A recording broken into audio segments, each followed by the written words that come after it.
Ngayon ikaw ay nagbalik,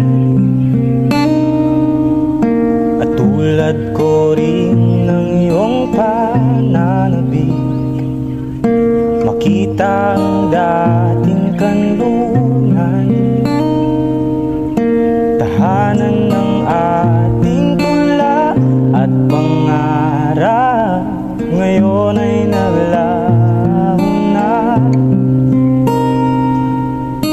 Saan hanapin pa? Lumilipas ang panahon,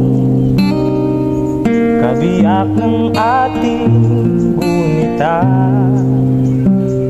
ang mga